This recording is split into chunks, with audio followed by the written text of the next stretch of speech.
This week on the Good Living podcast, we are talking about something that I believe will be very, very helpful to you in life.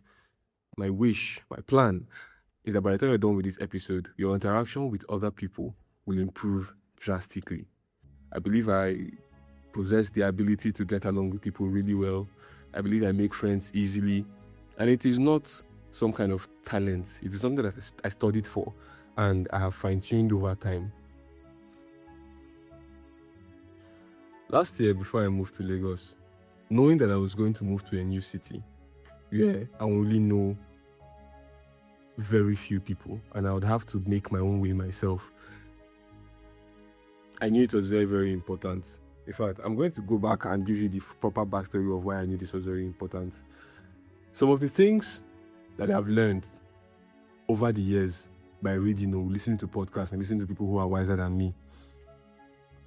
One thing that is always recurrent, I hope that's correct English, is the importance of human beings.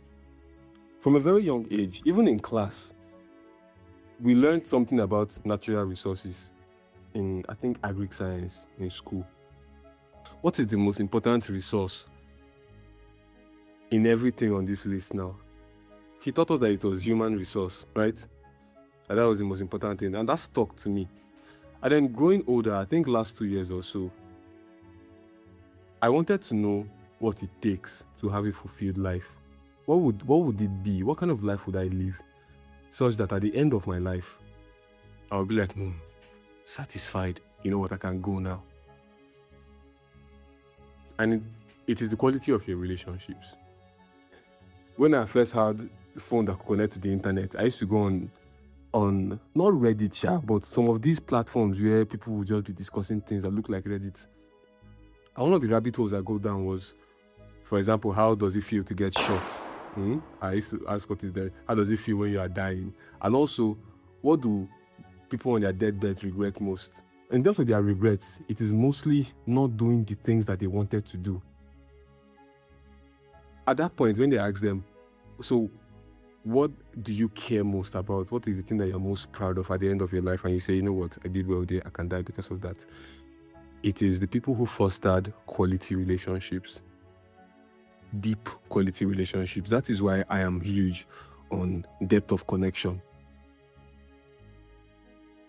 Right now, I'm sitting on the edge of my couch with this phone on the phone stand. Yeah, I'm recording into my phone. Very simple setup. Recording into my phone on the wing that is sitting on the windowsill. I'm going to take a picture of this setup like this and post it in the discussion group. If you've not joined the discussion group, even if this is the only reason you join the discussion group, to see this image, make it be so. And so, knowing this, I've invested my life in trying to make sure I cross all these things. I create deep, lasting human connections. And also, I do everything that I want to do in this life so that I don't have any regret that, I should have done that, you know. And so far in my life, there is nothing that I will say, I should have done that. Especially since I had this realization, since I knew, I just follow my heart while using a sprinkle of my head. And I always tell people, if something happens to me today, I'm okay. I mean, I'll miss people and I will hate the fact that I didn't get to achieve everything that I'm supposed to, especially while recording it, which is so cool. But aside that, I'm chill. And so, circling back to the topic of today, I made a list of 10 things to do to make you better with people. Number 1 on that list is fix your energy. Every human interaction starts with first contact. Everybody you meet, there was first contact. And first contact is where first impressions are born.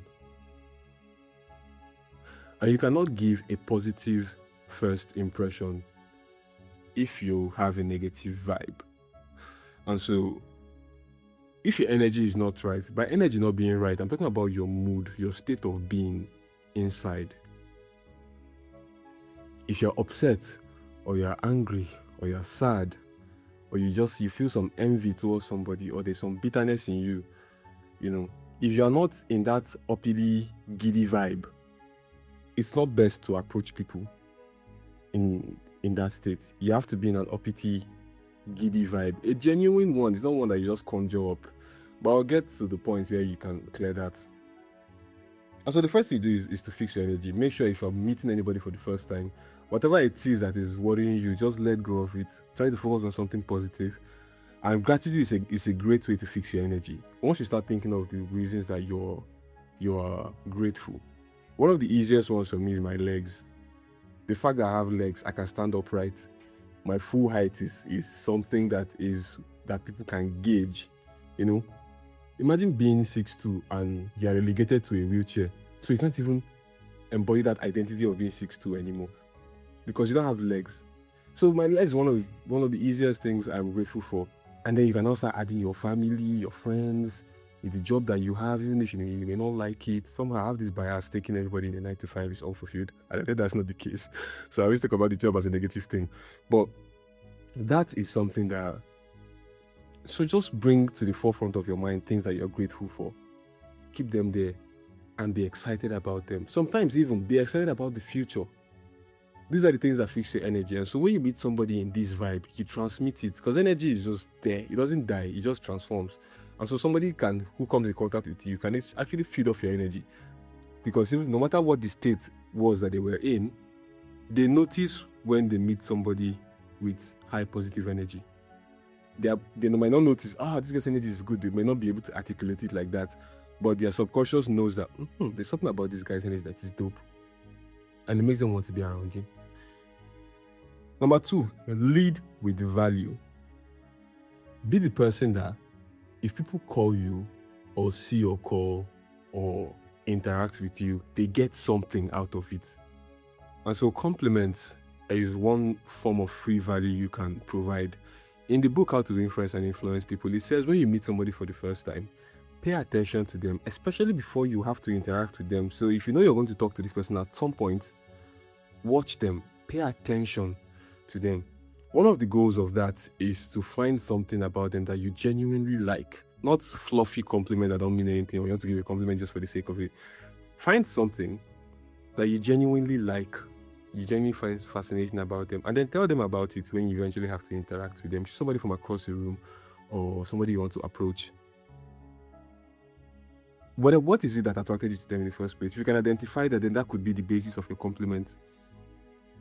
If you can't, you find something that you think is nice. The color of their hair, color of their eye, their height, their haircut, the shirt they are wearing, the shoe, the watch, something, Oh, and by the way, that watch thing, don't go doing, nice one. How much be this? If you see a very nice, even expensive watch, just so that you don't go and now start putting yourself under somebody, you can just compliment how good it is. If it is clearly a luxury watch, you can tell him it's an excellent choice or whatever. But don't go glazing people because they spent money. Please, I beg. If you are listening to this podcast and you're doing that, stop listening to the podcast. Number 3, generate confidence. Yes, it's not to show as if you are confident. No, generate the confidence within yourself. And generating confidence comes from competence. You get? Yes, I believe that I am who I say I am because I do the things that align with that identity. The things that I do in private for practice to elevate myself and my mind. I deserve to feel this level of confidence because I am that guy or that girl. And so that's how you generate confidence, by competence, by ability that comes through practice. The same way I speak to you now, I speak to you guys on this. I know many people will listen to this audio, but right now it's just me. But at the same time, if you tell me to speak in front of a stage of people, there might be some stage fright because now the eyes are literally on me. But my ability to deliver sensible talks is undeniable. I have proof of it. I have proof in the practice and in the work that already exists on the Good Living podcast. Let evidence be the basis of your confidence. And people can spot that. Hey guys, I know you're enjoying this episode. So if you're not following, check the app you're listening on and make sure to follow. Okay, bye.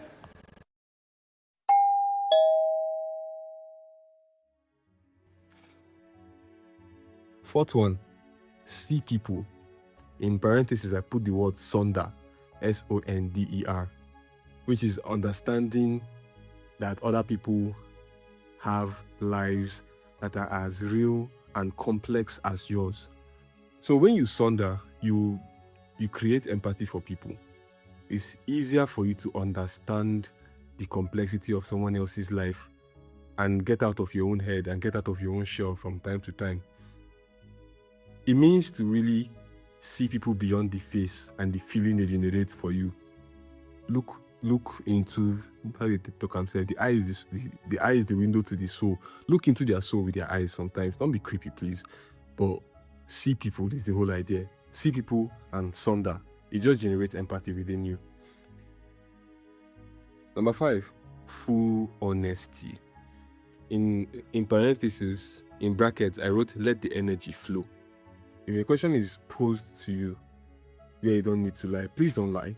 If somebody asks you a question, try to let the energy flow. Whatever the answer is that is coming to your head, let it flow. So this one is linked to morality. But if people know you as an honest person with integrity, they would like to work with you. They would like to be around you because they know you may not talk often, but if you talk, it's the truth and they can hang on it. I've noticed in my experience that people like you being honest with them, and they'll always come to you for advice or feedback and different things because they trust your word, because you have a reputation of being honest and letting the energy flow when you have to say something. Next one, enforce/set boundaries. As a person with high empathy, you put yourself in people's shoes a lot. And because of that, you wonder, wouldn't this person feel bad if I do this? Even if that action you want to take is good for you, it is for self-preservation. But if you're going to feel bad for another person and then to your own detriment, that's stupidity. You shouldn't be stupid. So you have to set clear boundaries before anybody else exists. You get? You don't set boundaries for people.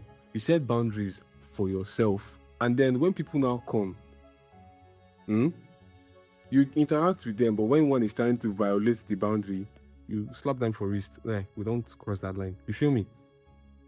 But if you're going to now say you have no boundaries or live life without boundaries, and then let it be that is when somebody wants to fuck up that you check them, it's going to be very hard for you to keep up, and you'll be very inconsistent with it because now your emotions will start playing with you. You will now start making decisions on boundaries based on how you feel in the moment. And that is stupid. So boundaries around your space, around your body, around your business. Think about, spend time, drop your fucking phone and let it be one of the brain gigs you do in your free time. So drop your fucking phone and write down your boundaries clearly. And an easy clue to get your boundaries is based on how you live already. And so this is one thing that boundary does. It checks your own behavior.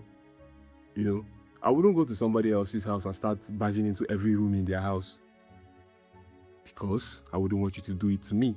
And so if that is already my boundary, where if you come into my house, you're not just allowed to start walking around the place without me inviting you to do so, or that helped me check my behavior so I don't go doing it somewhere else.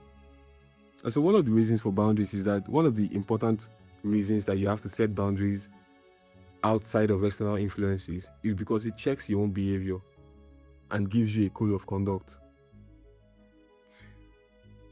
And so don't also forget to enforce them when need arises. Don't because na fine girl you let her violate you in a certain way, or because na my new friend you let him violate you in a certain way. Don't do that. Next one, make effort for people. Make effort for people. Go out of your way for people whenever you can. A lot of times you will not even be reciprocated for this, and I implore you not to expect reciprocation for this as well. If you have time and energy and somebody needs your help one way, see how far you can take it until you can't anymore. You know, that makes you a very valuable person. That makes you a very resourceful person, and it doesn't take much to do. A lot of these things I'm talking about are free, and I try to make sure also it's free stuff, because everything here now you can now use money to amplify. Money is an amplifier. You know, those extra mile efforts, they go a long way in increasing your value in the eyes of people. And the way you get good with people is if they see you as valuable, if they see something within you that is admirable. So that's one thing you can do. Make efforts for them. Next up is listen to understand. This one would have gone under leading with value. But generally, the whole hack of this thing is to become a valuable person, be self-sufficient, and then be valuable. But the idea is to become self-sufficient first because you cannot pour out of an empty cup. Listen to understand. When you're talking to people, it is very easy for you to start becoming self-indulgent. Like somebody will say something like, since I learned this thing, I've stopped doing it, and I now notice it in many people, where somebody will be like, they'll be listening to someone else talk, and they say, like me like this now. You see that said that like me like this now. If I want, you try to now twist the spotlight and put it on yourself, and they don't feel heard when you do that, because now out of the abundance of the hack, the mouth speaketh. It shows that while they've been talking, you've been thinking about yourself the whole time. And so when people are, you have your entire lifetime to spend with yourself. So really give yourself a break sometimes. And when you are interacting with other people, listen to them to understand, to feel the feelings that they are trying to get you to feel, to really get them. And when people feel understood, they like to spend time with you because they know, everybody wants to be seen. Everybody wants to, they want to get validation that their self-image is replicated in the minds of others. And so if somebody is talking to you and you're really listening to them, they get more of that feeling. But the idea is to make effort to listen and understand. And I learned about listening mostly from podcasting. When I was doing many interviews, I knew that one of the best ways to get information out of people is to just keep quiet. Just let them talk. If there's silence, let the silence rest. Let it breathe. You don't have to fill it up with your own talk. Listen to them. If they take a break, don't assume that they are done talking. Give them like 5 seconds. They will continue saying something. And usually they go into further depth after that break. So listen to people, Some people just want to unload. In arguments, for example, I find it very easy to navigate arguments and to convince people because and this I learned from How to Influence and How to Win Friends and Influence People. Or honestly, I don't know from which of these books I learned this thing, but if you let somebody talk and exhaust, especially somebody in an argument with you, if you let somebody talk and exhaust their points, it is very, very, very tasking to do, very difficult to do. But letting people exhaust the thing they want to say really, really, really, really helps you persuade them. If you try to change someone else's mind or negotiate something with somebody, letting them speak and listening to them while they speak, one, it will give you insight on their own position and now help you with more information on how to find common ground. Two, they would have exhausted everything they wanted to say and their guard will be down now. But if they are talking and you're interrupting, like, oh, no, you guys are not going to go anywhere. I find it to be extremely stupid when people do that. I'm like, knowledge is power. You just don't know that this method doesn't work. So you don't do it. So sorry that you don't know. But I really do feel like, these guys, they don't have the knowledge. Whenever I see that happening, where somebody's trying to argue or make a point and the other person is interrupting them to try to make their own point, I just be like, if you knew better, you wouldn't be both of you are wasting your time. We've got 2 more, number 9 and 10. Number 9 is a simple, small trick. Return the floor. Many times, and I think this is a good point to follow the previous one, it's not in every situation that you can let somebody finish talking. Sometimes, it is important that you interject to say something very important because it is a time-sensitive contribution. And so you have to interrupt politely to make a point. Always make it a point of duty to return the floor to the person you took it from. So if somebody is talking and they go, you're talking and you say, hey, based on that point, sorry, hold on, let me say this thing first. Based on that point, you now say 1 or 2 things. Please now eventually finish your point and say, please go ahead. There's a slight offense the ego takes when one is interrupted in public. And that builds that tiny bit of resentment, or it just conjures up a little bit of negative energy for you from that person who you interrupted and took the floor from. But here's the interesting thing. If you give the floor back, that negative energy gets transformed into positive energy and it is expanded as well. So if they were indifferent towards you, you took the floor from them and interrupted them, their love for you could go to -2. But if you give it back, it goes up to +4. That's the whole idea. That's the mechanism of how it works. And so that's why it's important to give the floor back, and that's why it made this list. And then finally on our list, don't chase. This list is about being good with people and being a follow or somebody who wants one person to be their friend or boyfriend or whoever. By all means, it's not going to help you, because then you put yourself in a position of the adorer and them in a position of the adored. And that's a dynamic that I truly hate. I'm very much a fan of egalitarian systems where everything is equal, where people have mutual respect and all of that, regardless of status or anything. Whenever we meet, we should have mutual respect. There should be a level playing field between us at all times. And so you should make friends and connections really, really based on energy. If somebody feels like they're always taking from you, they don't deserve to be your friend.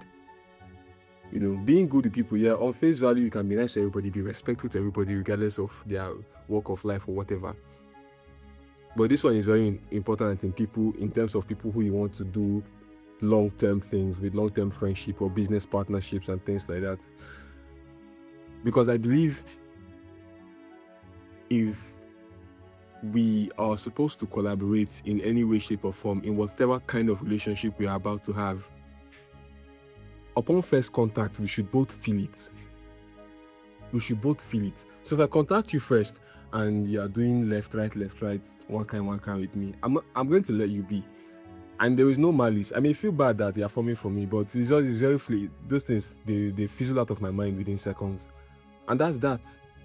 And then when I meet somebody that we are on the same level, we don't form for each other, and we both want to achieve something greater than ourselves together, whether it's a lasting relationship or a business or something, we both feel it, and then we walk towards it intentionally.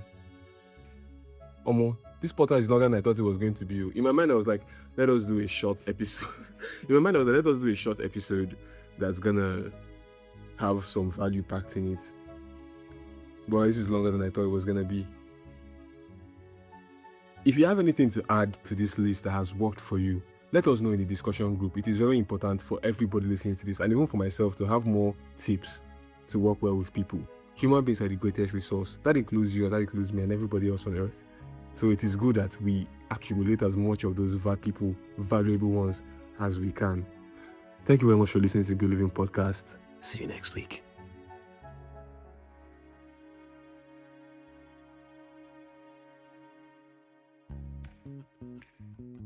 If you've gotten to this part of the episode, then we've got something for you. If you look in the description, you will find a link which gives you access to the Good Living Podcast discussion group. You'll find other people and myself as well. Also a link to our website for more information on the Good Living Podcast. Remember to like, share, and rate this podcast on whatever app you're streaming on. Thank you.